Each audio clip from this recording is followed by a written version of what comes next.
Qué alegría reencontrarnos en el 6º episodio de la segunda temporada de Mujer de Palabra. Hoy abrimos un espacio para hablar del Dios que transforma, un Dios que nos conoce por completo, con nuestras virtudes y defectos, con nuestras fortalezas y debilidades, con nuestras sombras y errores, y está deseoso de salirnos al encuentro. Un Dios que entra en las historias humanas tal como son, con dudas, heridas y contradicciones, y las va moldeando con paciencia y amor. Un Dios que no se cansa de los procesos y tiene la capacidad de hacer nuevas todas las cosas. Y veremos ilustrada esa maravillosa verdad en la vida del apóstol Pablo, según nos relatan las Escrituras, dialogando a la vez con una novela histórica muy hermosa titulada El Gran León de Dios, de la escritora Taylor Caldwell, autora a la que nos hemos referido anteriormente en otro episodio con otra de sus obras, y que en esta novela recrea la vida del apóstol Pablo, uno de los personajes más influyentes del cristianismo primitivo. Y para reflexionar sobre este tema nos acompaña Patricia Romero de Espinosa. Ella está casada con el reverendo Emilio Espinosa, tienen una hija y un nieto, ¿verdad?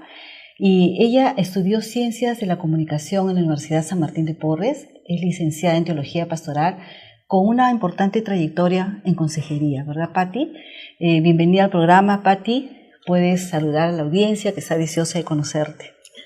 Gracias, Patita. Es un honor para mí, un privilegio de parte de Dios estar en este lugar tan hermoso, porque nos conectamos con mujeres tan necesitadas como nosotras.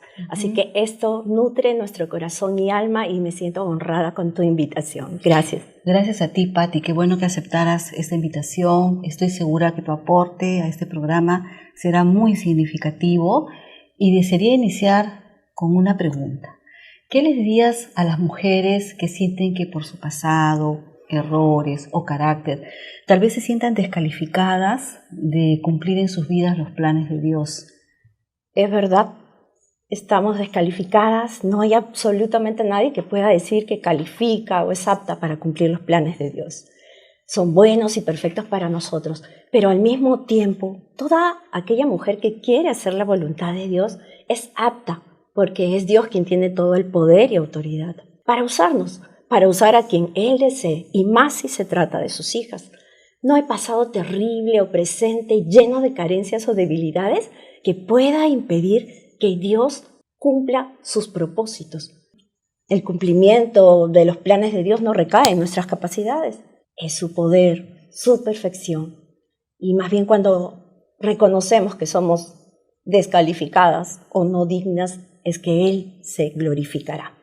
Como le dijo Dios a Pablo, ¿no? Mi poder se perfecciona en la debilidad. Qué verdad tan hermosa y alentadora has dicho, Pati, ¿no? Que no hay un pasado terrible o un presente lleno de carencias que impida los planes de Dios en nuestra vida, ¿no? Que esos planes se cumplan, ¿no? Como dice el Salmo 138:8, Jehová cumplirá su propósito en mí, tu misericordia, Jehová, es para siempre. Y justamente también están las palabras que pronunció seguro muchas veces el apóstol Pablo y las dejó escritas, ¿no? Que su poder se perfecciona en la debilidad. Son claves para llevarnos a confiar que tenemos un Dios grande que hace maravillas en nosotras y puede cumplir sus propósitos en nuestra vida. Y hoy justamente vamos a hablar de Pablo, un hombre que parecía el menos indicado para ser usado por Dios, y sin embargo fue profundamente transformado. Él llegó a decir de sí mismo en 1 Corintios capítulo 15, versículos 8 al 10, porque yo soy el más pequeño de los apóstoles, que no soy digno de ser llamado apóstol, porque perseguí a la iglesia de Dios, pero por la gracia de Dios soy lo que soy, y su gracia no ha sido en vano para conmigo. Y es verdad que el apóstol Pablo, antes Saulo de Tarso, experimentó la gracia de Dios en su vida de una manera sorprendente, ¿no? Pati, hablemos primero entonces de Saulo de Tarso. ¿Qué nos puedes decir de él, de su historia, su carácter, su humanidad? Bien, este Saulo de Tarso era devoto de la ley judía, desde muy joven participó en la persecución a los cristianos. El verso dice que causaba estragos en la iglesia, los arrastraba para llevarlos a la cárcel. Participó como un observador insensible cuando apedrearon a Esteban. Se me viene a la mente alguien muy despiadado, Alguien que intelectualmente era preparado, pero necio al mismo tiempo. Religioso hasta los huesos, que sin saberlo y pensando que estaba haciendo bien, se oponía a los planes de Dios. Sí, pues ese era Saulo, ¿verdad? Podemos concluir entonces que Saulo era religioso, celoso, disciplinado, pero violento también, ¿no? Creía estar sirviendo a Dios mientras destruía vidas y estaba convencido de tener la razón, ¿no? Y mira que en la novela El Gran León de Dios, Taylor Calvert coincide en esto con las Escrituras y presenta también a Saulo como un hombre apasionado, rígido, marcado por su educación y su orgullo intelectual, ¿no? Que se empecina también en una dura persecución contra los cristianos, como has dicho, porque los consideraba blasfemos y consciente de la muerte del primer mártir de la iglesia, ¿no? Esteban. Era intenso, pero esa intensidad luego va a ser redimida por Dios. Tomando como referencia la vida de Saulo, Patti, ¿crees que las mujeres, dado nuestro origen, nuestra preparación, nuestra personalidad, podemos también llegar a ser rígidas o controladoras? Creo que sí, por supuesto que sí, aunque no queramos, ¿no? Admitir esto duele un poco, pero en parte es nuestra naturaleza, ¿no? Saber qué va a suceder, dónde, cómo, con quién, estar al tanto de todo lo que sucede nos hace sentir seguras y creemos que podemos manejar las cosas para que salgan bien. Eso es lo que creemos. Más si tenemos los recursos y capacidades, ¿no? Se mezcla un poco el orgullo. Creemos que somos las personas idóneas, correctas, capaces para hacer determinada tarea. En realidad, pienso que no es solo un problema de la mujer, es del ser humano. Es el orgullo que se disfraza de legalismo, a veces también es un mecanismo de defensa. Hay una frase que he oído de algunos como si fuera un versículo que debemos aplicar, pero está totalmente errado, ¿no? Mejor ser cabeza de ratón que cola de león, ¿no? Y bueno, además está explicarlo, pero dice mucho de lo que alberga el corazón. La historia está llena de ejemplos de atrocidades que se gestaron en mentes que creían que hacían lo correcto. Claro, tienes razón, ¿no? Eso dista mucho de lo que Cristo nos enseñó, porque fue Él quien interviene en la vida de Pablo y no lo descalifica, no lo transforma en otro ser humano, pero sí lo transforma para usarlo conforme a sus propósitos. Usa esa pasión que mencionabas, esa perseverancia para encomendarle una tarea que requería mucha valentía y determinación. Eso es lo que le sucede también a cada mujer que es impactada por la gracia de Dios. Él va puliendo el carácter, nos transforma y nos deja también con esas particularidades que Él nos ha dado, porque a Él le ha placido hacernos así. Pero no nos dejará igual en cuanto a nuestro carácter. Claro. Nos irá haciendo más semejantes a Cristo. Nos moldea, ¿no? Has dicho algo crucial. Pablo es el ejemplo de cómo el poder y la gracia de Dios puede transformar una vida, ¿no? Pablo jamás volvió a ser el mismo luego de su encuentro con Cristo. Y así también sucede con nosotras, ¿no? En la Biblia hay una hermosa figura, una hermosa metáfora, en el capítulo 18 del libro de Jeremías, la del barro y del alfarero. No sé si la conocen, ¿no? Pero ahí la Biblia nos dice que nosotros somos como el barro en las manos del alfarero y que Dios está dispuesto a moldear nuestro carácter. Está en nosotras, como tú dices, rendirnos a Él como nuestro creador, como nuestro formador y permitir que haga de nosotras esas vasijas quebradas, pero vasijas nuevas, y podemos ser nuevas criaturas en sus manos, ¿no? Eso es lo maravilloso realmente. Patti, ¿recuerdas ese pasaje donde el mismo apóstol Pablo habla acerca de esto? Sí, el famoso 2 Corintios 5:17, ¿no? Si alguno está en Cristo, nueva criatura es. Las cosas viejas pasaron y aquí todas son hechas nuevas. Este verso me encanta porque ese acto presente y constante de estar en Cristo produce algo que es un milagro y que solo Dios puede hacer, hacernos de nuevo. Nos da una nueva naturaleza, nos da identidad, propósito. Él olvida todo lo malo que pudimos ser o hacer. A Dios vergüenza, a Dios culpa. Pues nuestro Padre nos viste con nuevas ropas y todo es nuevo. A mí me genera mucha expectativa. Eso es lo que debemos de tener con lo que Él hará. Nuevas criaturas, ¿no? Así es. Es tan importante conocer esa verdad espiritual Porque muchas mujeres podemos vivir cargando culpas, heridas, etiquetas, historias difíciles, ¿no? Sí. Entonces, este episodio afirma que Dios quiere hacer en nuestras vidas todas las cosas nuevas, ¿no? Y tiene el poder para hacerlo si nos rendimos a Él, porque Él es el Dios que transforma. Pati, esta transformación, esto se dio en la vida de Pablo en un encuentro divino que tuvo con Dios, ¿no? ¿Puedes relatarnos brevemente esta historia que aparece 3 veces en el libro de los Hechos, dada su importancia? Sí, me voy a referir al de Hechos 9. Allí nos cuenta que Saulo respiraba amenazas y muerte contra los cristianos. Ya no solo se dirigía solamente a apresarlos, sino estaba decidido a matarlos. Él pide cartas que lo respalden en esa misión y es en ese camino a Damasco que ocurre ese encuentro transformador. Lucas narra la historia y podemos visualizarla como una película porque dice que resplandeció una luz del cielo que provocó que él cayera a tierra. La pregunta que le hace Cristo a Saulo, ¿no? Saulo, Saulo, ¿por qué me persigues? Habla de lo tierno que es nuestro Dios cuando trata con el ser humano. Así haya sido el más cruel. Dios jamás podrá dejar de lado su carácter lleno de amor y misericordia. Siempre me ha enternecido esa iniciativa que tiene al acercarse al hombre, más allá de quién es este. No solo es lo que dice, sino la voz que oye. Era la misma voz de Jesús hablándole y diciéndole lo que acabamos de mencionar. Pero también le hace reconocer que había estado obrando mal. Y eso es importante. Esa mezcla que debió haber tenido de temor y vergüenza, ¿no? Cruzando por la mente de Pablo, me imagino. En ese momento, ¿no? Claro que sí.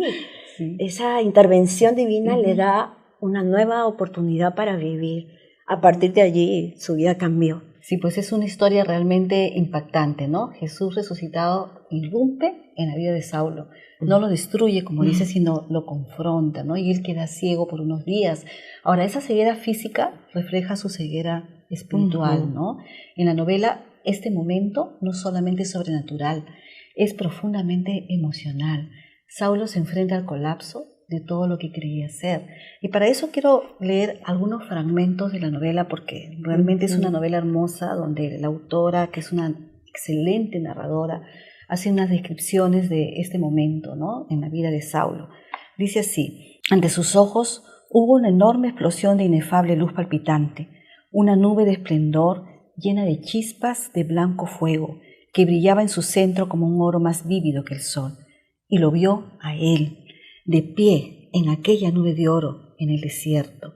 Era el hombre poderoso, el hombre heroico y hermoso, con toda la monumental grandeza de su divinidad, majestuoso de rostro, con el poder de sus ojos imperativos, con su cabeza majestuosa, irradiaba pureza de su frente, blancura refulgente de sus ropas, con el char de las plegarias colocado sobre sus hombros, cuajado de colores del arco iris. Entonces habló él, con aquella voz potente y masculina que Saulo oyera: Saulo, Saulo de Tarso. La voz corrió sobre el desierto, y a Saulo le pareció que las montañas se escuchaban, que la tierra retenía el aliento.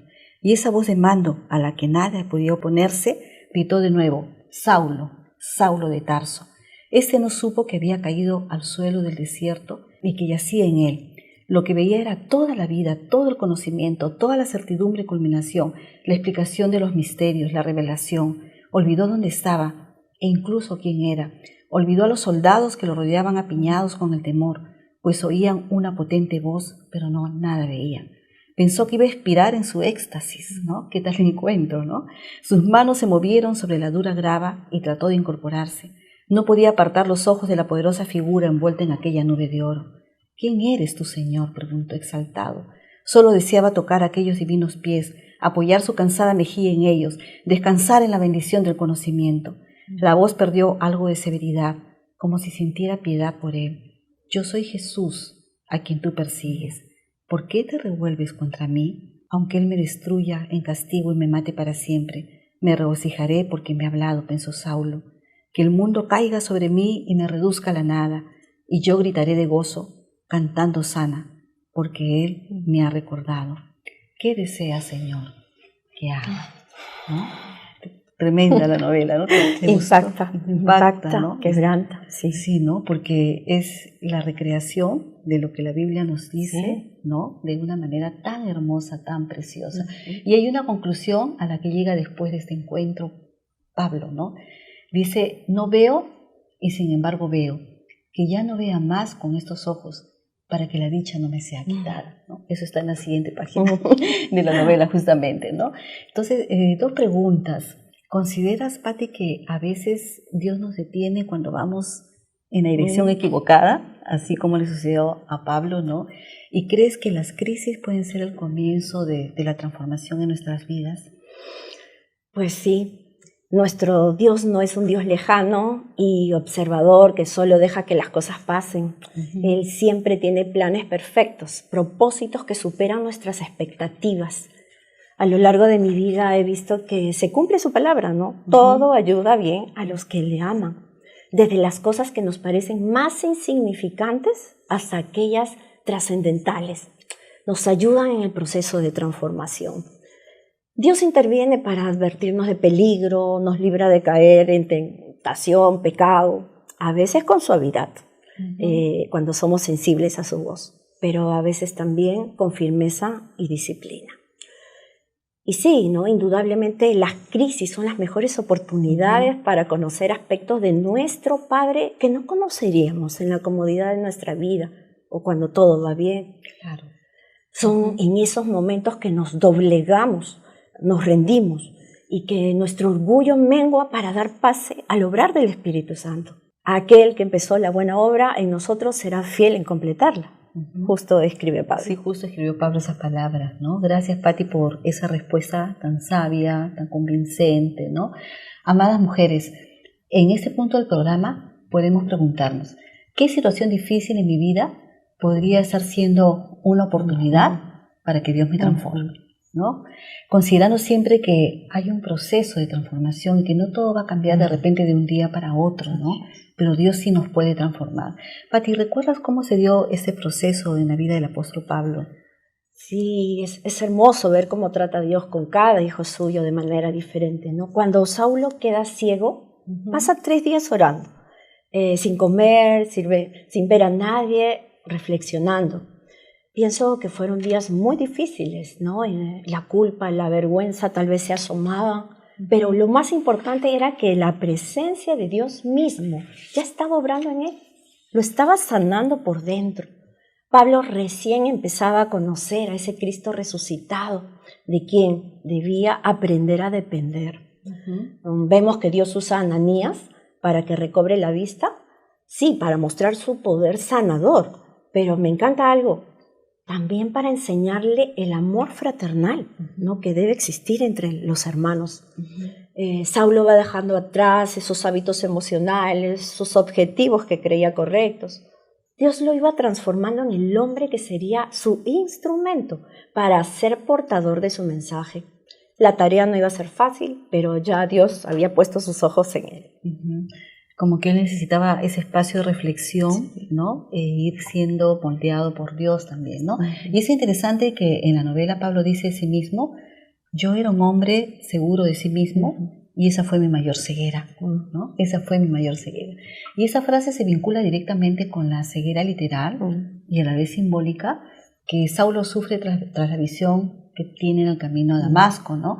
Antes de ese episodio, su seguridad absoluta estaba en la ley mosaica, ¿no? Y en la interpretación religiosa, ¿no? Pero esto lo vuelve incapaz de cuestionarse, ¿no? Lo cierra a sí mismo. Pero Caldwell subraya que su peor ceguera no fue física, sino espiritual e intelectual, ¿no? Causada por el orgullo y la certeza inflexible de que él estaba haciendo lo correcto, ¿no? Entonces, Pati, la Biblia nos revela un cambio profundo. Tanto en la vida de Pablo como en lo que Dios quiere hacer en nosotras, ¿no? Pablo empieza a experimentar una vida transformada para ser un instrumento de transformación para otros, como tú has dicho, ¿no? ¿Podrías contarnos cómo fue ese cambio profundo en la vida de Pablo según las Escrituras? Sí. Bueno, acabas de mencionar algo importante, ¿no? Cambio profundo. Eso es lo que vemos que sucedió en la vida de Pablo. El libro de Hechos nos muestra que este hombre era lúcido en sus decisiones. Me encanta porque respondía con firmeza, y valentía al llamado que Dios le hace, ¿no? Pablo llega a ser ese hombre, yo le llamo todoterreno, como lo que vemos en las Escrituras, ¿no? Él había recibido el Espíritu Santo, pero este Espíritu Santo es dinamita. Todos los hijos de Dios tenemos el Espíritu Santo, pero a veces ese cambio profundo no es evidente. Puede ser porque no tomamos en serio ni a Dios ni a su encargo. Saulo, que significaba el que se engrandece, dejó de llamarse así y ahora era Pablo el que se humilla. Él dispuso en humildad a dejar de lado lo que antes le parecía valioso. Filipenses 3, tan conocido, ¿no? Versos 7 y 8 nos dice: antes creía que esas cosas eran valiosas, pero ahora considero que no tienen ningún valor debido a lo que Cristo ha hecho. Así es, todo lo demás no vale nada cuando se le compara con el infinito el infinito valor de conocer a Cristo Jesús, mi Señor. Por amor a Él he desechado todo lo demás y lo considero basura a fin de ganar a Cristo, ¿no? Bueno, es fuerte y yo quiero resaltar algo, ¿no? Cuando Dios llama a Ananías para que vaya a ver a Pablo, le dice: yo le mostraré cuánto debe padecer por mi nombre. Ahora, esta no era cualquier misión. Su vida se pondría en riesgo, había mucho dolor por delante, pero el que lo enviaba ya era vencedor. Suficiente con eso. Era vencedor ante el pecado, ante la muerte. ¿Qué más garantía para él, verdad? Claro. Valdrían la pena las penurias, el sufrimiento. La historia nos revela que Pablo no solo cumplió el propósito de Dios en su vida, sino que lo hizo con la mejor actitud, como si fuera un privilegio que no merecía. Un verso que lo tengo latente porque, te lo digo así en confianza, siempre quise huir del dolor, hasta que llegan mis ojos a Filipenses 1:29. Pablo le dice en Filipenses: se les ha concedido por causa de Cristo no solo que crean en Él, sino que sufran o padezcan, dice otra versión, por Él, ¿no? Entonces, esa debe ser nuestra actitud cuando Dios va mostrando sus planes para nuestra vida. La actitud de Pablo es digna de reconocer. Si no podemos ver realmente cómo sucede su transformación, cambia su pensamiento, ¿no? Cambia su visión de la vida. Podemos decir entonces que el nuevo Pablo ama profundamente, sirve ahora con humildad, persevera en medio del dolor, como tú estás diciendo, ¿no? Y vive con un propósito eterno, ¿no?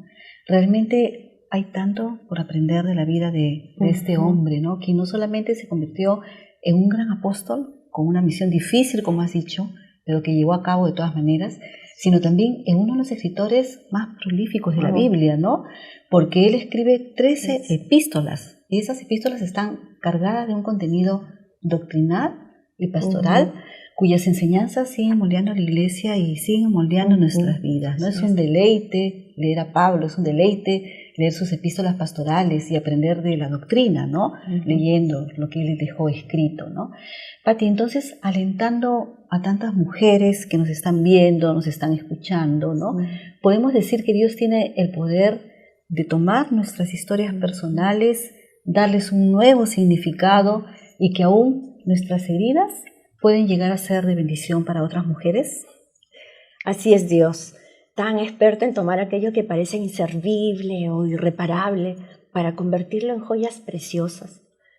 Cada hilo de dolor o frustración lo convierte en un hermoso tejido que finalmente arropará a cada mujer necesitada. Realmente es un milagro que Dios nos use con tantas debilidades y carencias para bendecir a mujeres que aún no le conocen o están en ese proceso de hacerlo. Dios nos vuelve como árbol frondoso junto a corrientes de agua, como dice el Salmo, que da sombra y frescura. Cada mujer tiene la imagen de Dios y un propósito divino, que cuando se descubre nos da una razón sublime que nos ayuda a entender por qué fuimos creadas. Somos su preciada creación, pero también ahora sus hijas. Y nos usa para dejar en alto su nombre y bendecir a este mundo.